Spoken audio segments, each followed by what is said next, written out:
I first set eyes on this woman here 55 years ago. I'd just gone up to Oxford and I was at a student gathering, a tea, and there were students floating around dishing out buns and cakes, and Rosalie was on the, I think, on the catering committee at the time of this group, and I was looking round the room for a bit of talent to see who might be attractive. I was up fresh and I thought, well, you know, who's here? There was one very nice looking young lady, until I recognised an engagement ring on her hand. I thought, well, that's no good, I mustn't look in that direction. I did see Rosalie and I thought, oh dear. She got her hair all pulled back like this, and she was very studious and earnest. I thought, not my type, far too clever. Anyway, 18 months later, still a student, we were both involved in a play called, perhaps appropriately, The Gates of Hell. And I was playing a main part and she was playing a Cockney girl called Sue, weren't you? And it was that play really that brought us together. I began to think, oh well, yeah, not so bad after all. And she changed her hairstyle, which made a big difference. And that was the beginning of the 50 years. When we got married, or just before we got married, I'd been a student for 5 years. And I'd had nothing in the way of money. My old school had given me a small bursary of 50p a week. 10 shillings a week it was, Bedford School, Harper Trust, Kenny.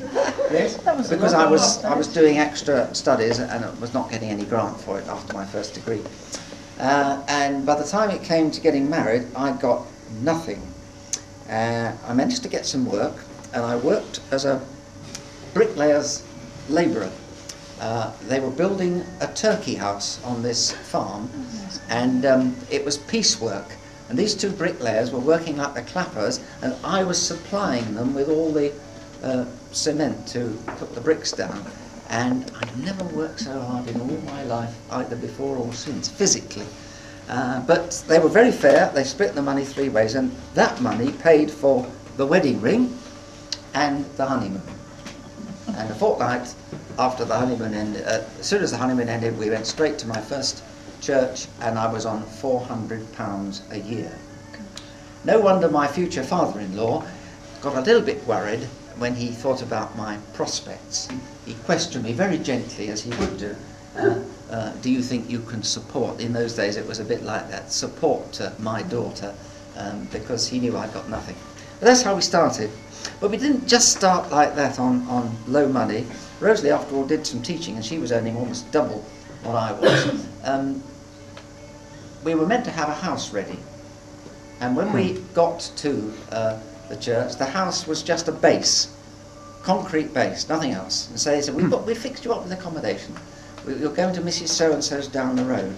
And we were given 1 bedroom, and she expected us to share her teapot and generally muck in with her.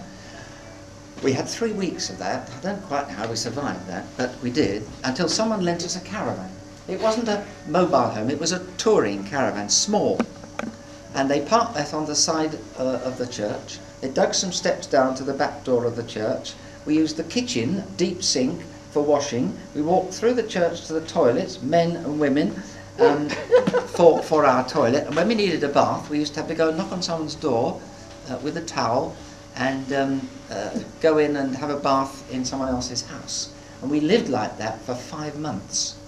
And it was really quite hard going. There was a little stove in the caravan, an anthracite stove that we used to light, very dangerous, and every day we had to make the bed into a sofa and vice versa, and that put me off caravans for a long time.